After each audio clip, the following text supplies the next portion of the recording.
HeroCorp, si tu veux, j'ai jamais autant fait le con de ma vie. J'ai jamais autant ri. Que c'est une hystérie de... Salut à tous, je suis Yurigon, nous sommes en 2008 et c'est cette année-là que HeroCorp est diffusé pour la toute première fois sur la chaîne Comédie et que les spectateurs découvrent donc cette troupe de super-héros losers au pouvoir, disons... Tu fais quoi exactement? Je lance du shampoing avec mes mains. Et puis c'est du shampoing doux, ça pique même pas les yeux. particulier.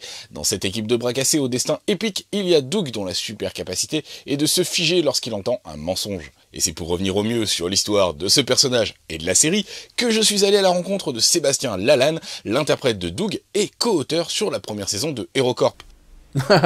J'ai quand même eu beaucoup de chance. Avant de se lancer, n'oubliez pas que si vous appréciez cette nouvelle vidéo, la meilleure manière de soutenir la chaîne, c'est de s'abonner et d'activer la petite cloche pour être au courant des prochaines sorties vidéo, justement. Bref, lorsque le concept de HeroCorp est commandé par Comédie Plus en 2007, tout reste encore à écrire. C'est alors que les auteurs et showrunners Simon Astier et Alban Lenoir proposent à Sébastien Lalanne, qu'ils ont rencontré sur leur première série Off Prime, de se joindre à leur équipe pour imaginer et concevoir avec eux cet univers fait de références pop culturelles et de super-héros ratés qui est en train de voir le jour. En fait, il avait vendu C'était vendu en 3 minutes et lui, tout de suite, il a dit non, mais ça j'ai pas envie de raconter des choses en 3 minutes, j'ai pas envie de faire des blagues. 3 minutes, c'est des blagues. Il dit j'ai pas envie de faire des blagues, j'ai envie de raconter quelque chose de 26 minutes, d'un univers qu'il connaissait pas forcément. Donc on a gratté, on a cherché, on a essayé de bricoler le truc ensemble, de monter tout l'univers, enfin de le faire accoucher de tout ce qu'il y avait dans sa tête. Et puis après, il y a eu l'écriture. Il s'est attelé, lui, vraiment à l'écriture, mais on a bossé 3 mois ensemble, 8 heures par jour. De toute façon, c'est sa série, c'est lui qui l'écrit, il y avait un directeur d'écriture, moi j'ai coécrit 2 épisodes, je crois, de la saison 1, mais j'ai surtout conçu l'arche avec lui. En fait, je servais pour la dialectique, quoi, pour discuter. On se voyait, 8 heures par jour. Et donc voilà, moi après je me suis retrouvé directeur artistique, et puis la saison 1, on l'a vraiment fait ensemble, mais petit à petit, et puis Simon, je pense qu'il avait besoin de se rassurer lui, mais une fois qu'il a été rassuré lui, il n'a plus besoin, tu vois, de co-réalisateur, il n'a plus besoin, il n'a pas eu plus besoin de choses, il avait besoin de se réussir. Et puis une fois que la chose était charpentée en saison 1, tout était en place, la saison 2, elle a roulé plus facilement, il a repris les choses beaucoup plus... c'est dur de démarrer une mécanique, quand tu dois construire le véhicule et puis le faire démarrer, bon, c'est quelque chose de très pesant. Mais une fois que la chose elle roule, c'est lui qui drivait ça. Et c'est Simon qui choisit les gens, qui crée une synergie, qui crée une ambiance. Et c'est cette ambiance qui permet à tout le monde de s'exprimer. C'est pas un hasard. Si tu veux, à un moment, c'est pas un hasard si, je trouve, perso, qu'il y a autant de bons acteurs autour de lui, qu'il y a de techniciens hyper jeunes, mais de ouf. C'est-à-dire qu'il a su tirer des gens.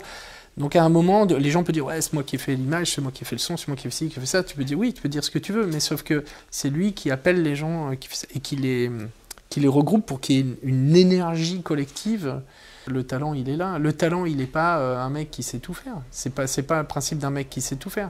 C'est d'un mec qui sait pousser tout le monde au max. C'est au milieu de ce grand maelstrom créatif orchestré par Simon Astier qu'apparaît le personnage de Doug que va incarner Sébastien Lalanne.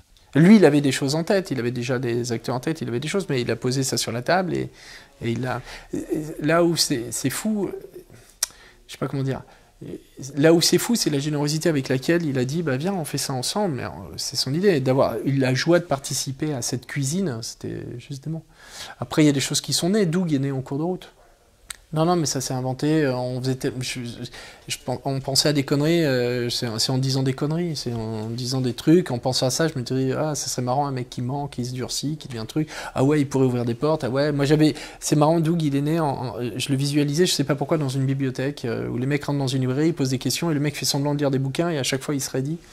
Et donc l'autre voit que le mec se redit, donc c'est un interrogatoire à 2, si tu veux, tu vois, avec une sorte de détecteur de mensonges.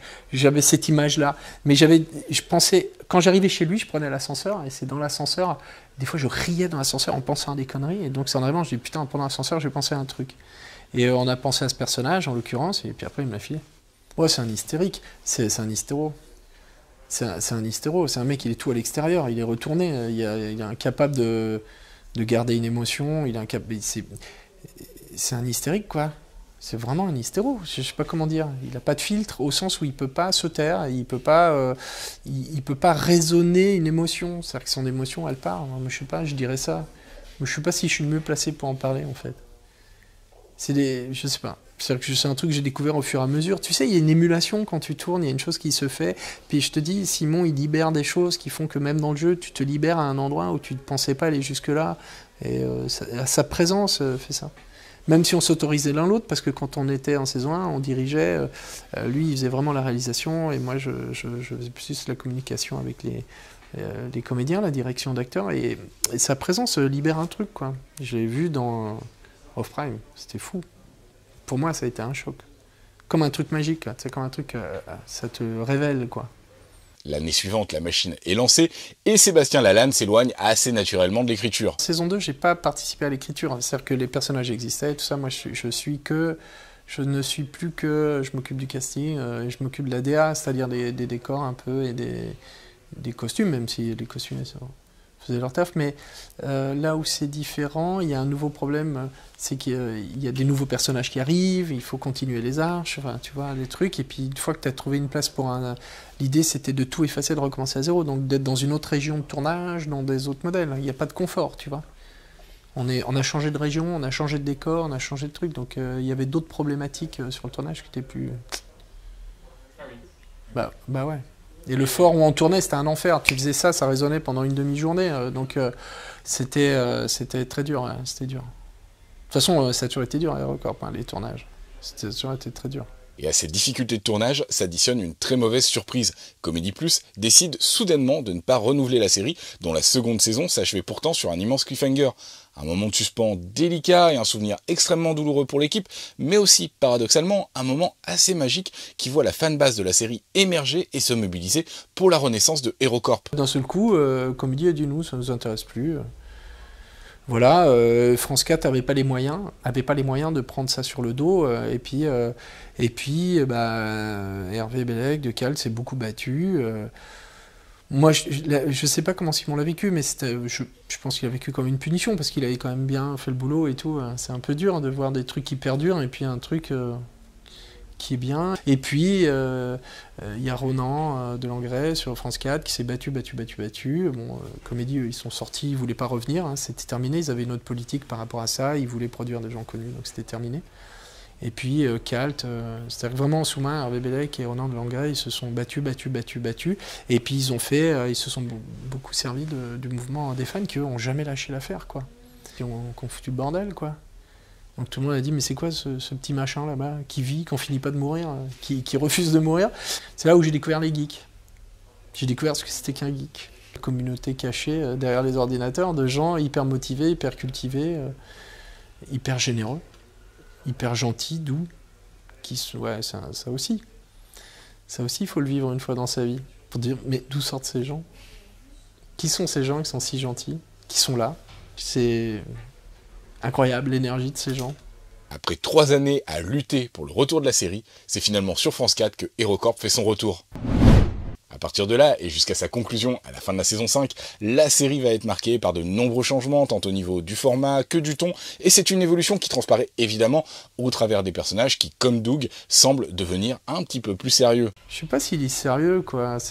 Après, je sais pas s'il est sérieux, Doug, il est jamais vraiment sérieux, c'est juste qu'il, comme les autres, il s'use.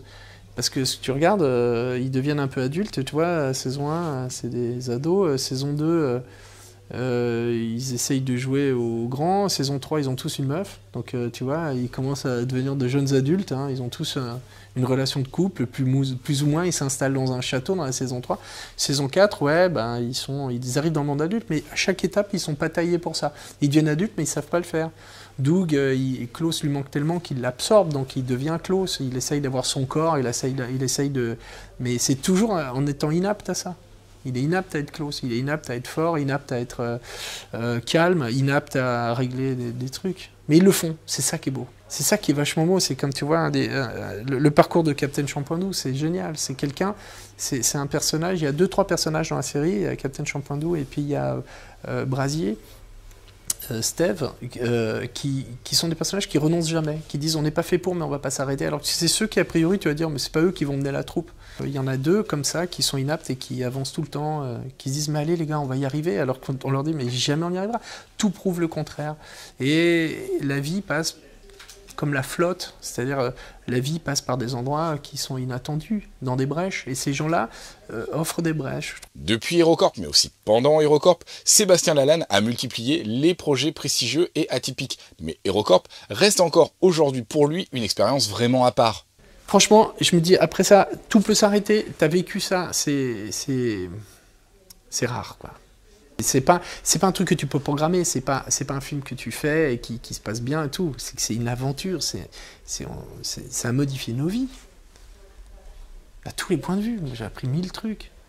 Sur mon métier, sur moi, je peux pas parler d'HeroCorp comme d'un taf que j'ai fait, c'est vraiment une histoire amoureuse, quoi. Et si vous aussi vous êtes un amoureux de HeroCorp ou l'un de ses plus terribles adversaires, n'hésitez pas à me le dire dans les commentaires et à faire tout ce que l'on peut faire sur ce genre de plateforme, comme liker, commenter, partager, commenter, mais aussi et surtout vous abonner et sonner la petite cloche pour être au courant des prochaines sorties vidéo. Et n'hésitez pas non plus à faire un petit tour sur le Tipeee et le Utip de Capsule Pop pour soutenir l'avenir de la chaîne. Et d'ici là, et comme d'habitude, je vous dis un immense merci et à très bientôt pour de nouvelles vidéos.